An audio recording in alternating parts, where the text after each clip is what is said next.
तो फ्रेंड्स, आज की इस वीडियो में हम लेकर आए हैं आपके लिए चाइल्ड डेवलपमेंट से एक बहुत ही इंपॉर्टेंट टॉपिक को।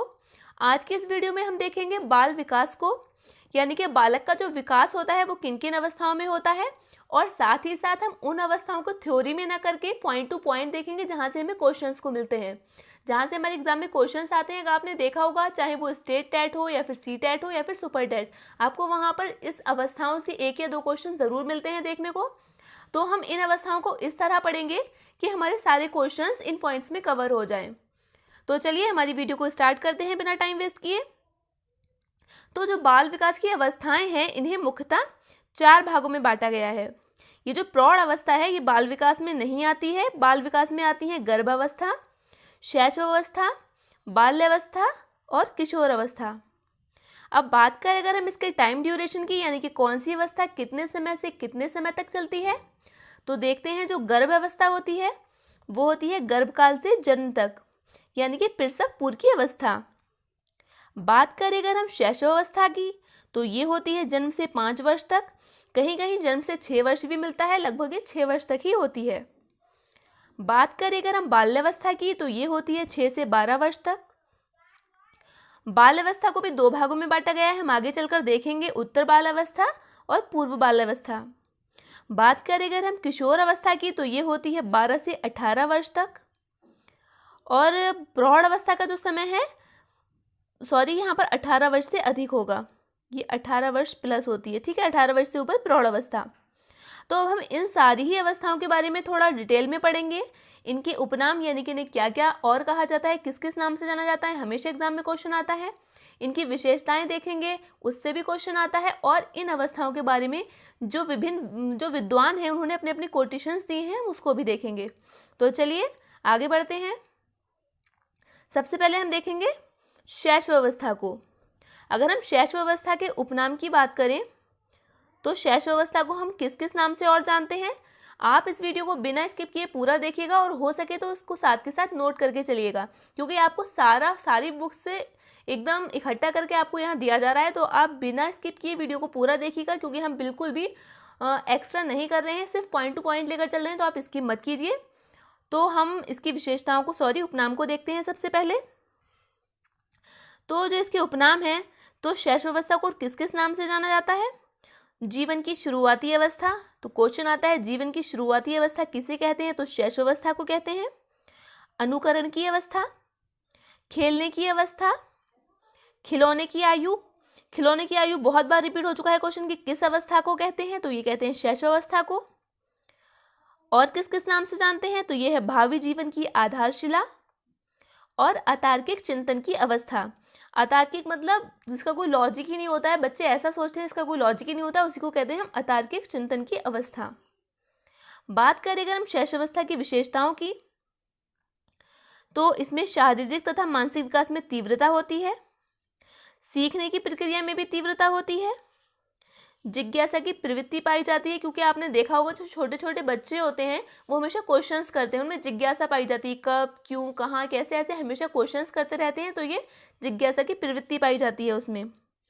दोहराने की प्रवृत्ति, आपने देखा होगा आप जो करेंगे बच्चे उसी को रिपीट करते हैं, तो ये दोहराने की प्रवृत्ति भी शैशवावस्था में ही पाई जाती है।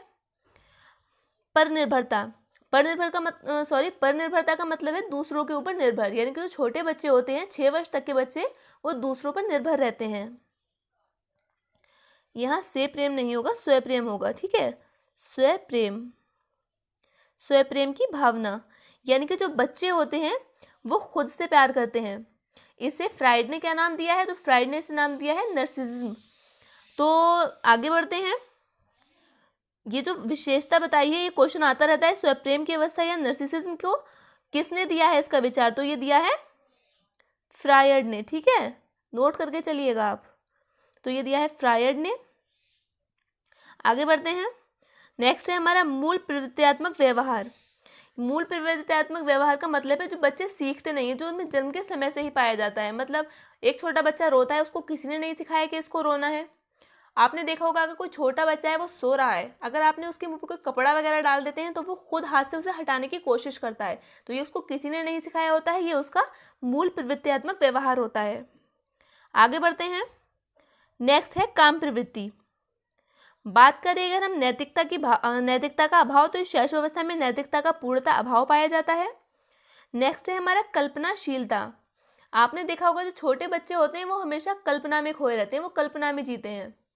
आप उसको दे दीजिए, कोई खिलौना दे दीजिए, वो उसे बिल्कुल रियल समझ कर खेलते हैं, उन्हें नहीं पता ये कोई खिलौना है, वो कल्पना में रहते हैं कि ये रियल है उनके सामने।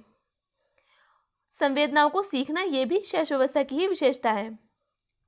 बात करें अगर हम प्रमुख कोटेशंस की, प्रमुख कथन किसने क्या कहा है शैशवावस्था के बारे में, तो 20वीं शताब्दी बालक की शताब्दी है।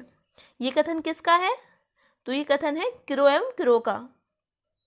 सीखने का आदर्श काल, शैशवावस्था को सीखने का आदर्श काल किसने कहा है, ये क्वेश्चन आता है, तो ये किसने कहा है, ये कहा है वैलेंटाइन ने। वैलेंटाइन ने शैशवावस्था को सीखने का अनोखा आदर्श काल कहा है। शैशवावस्था में काम प्रवृत्ति अधिक पाई जाती है, ये किसने कहा है, ये कहा है फ्रायर ने। और इन्होंने किस बेस पर कहा है, ये स्तनपान की बेस पर कहा है। बात करें अगर हम आगे, तो नेक्स्ट है हमारा शैशवावस्था में बालक अर्ध स्वप्न में खोए रहते हैं। ये किसका कथन है, तो ये कथन है थॉर्नडाइक का। तो ये रहा हमारा शैशवावस्था से जुड़े हुए सारे ही पॉइंट्स। आई होप अगर आप कोई भी एग्जाम देने जा रहे हैं तो इससे बाहर शायद ही कोई क्वेश्चन बनता हो, क्योंकि हमने सारे को कलेक्ट करके ही यहाँ रखा है। अब हम बात करते हैं बाल्यावस्था की। बाल्यावस्था इस अवस्था के दौरान बालक अपनी रुचि, आदतों, इच्छाओं और आवश्यकताओं को समझने लगता है। हमने बताया था कि बाल्यावस्था को 2 भागों में बांटा गया है, एक है पूर्व बाल्यावस्था, एक है उत्तर बाल्यावस्था। तो जो पूर्व बाल्यावस्था है वो किशोर अवस्था के टाइम से है, यानी कि 3 से 6 वर्ष। शैशवावस्था के जो 3 से 6 वर्ष होते हैं उन्हें पूर्व बाल्यावस्था भी कहा जाता है। उत्तर बाल्यावस्था वही है 6 से 12 वर्ष। बात करें अगर हम ये जो बाल्यावस्था है इसके उपनाम की, तो बाल्यावस्था को और किस किस नाम से जाना जाता है, तो है एक प्रारंभिक विद्यालय की अवस्था, जीवन का निर्माण काल, जीवन का अनोखा काल। ये क्वेश्चन आता है, जीवन का अनोखा काल किस अवस्था को कहा जाता है, तो ये कहा जाता है बाल अवस्था को। इंपॉर्टेंट है ये। खेलने की आयु। नेक्स्ट है हमारा गैंग एज, ये भी इंपॉर्टेंट है, ये भी रिपीट होता है। गैंग एज किसे कहा जाता है, तो कहा जाता है बाल्यावस्था को। मिथ्या का काल, ये भी इंपॉर्टेंट है, क्वेश्चन आया है टेट में कि मिथ्य परिपक्वता की अवस्था किसे कहा जाता है, तो ये बाल अवस्था को कहा जाता है। वैचारिक क्रिया की अवस्था, तो ये भी बाल अवस्था की विशेषता है। आगे बढ़ते हैं। मूर्त चिंतन की अवस्था, यानी कि जो सामने है उसको देखकर, ये जो मूर्त चिंतन है ये किस अवस्था में आ जाता है, तो यह आ जाता है बाल अवस्था में। शैक्षिक दृष्टिकोण से महत्वपूर्ण काल, तो ये भी बाल अवस्था को कहा जाता है।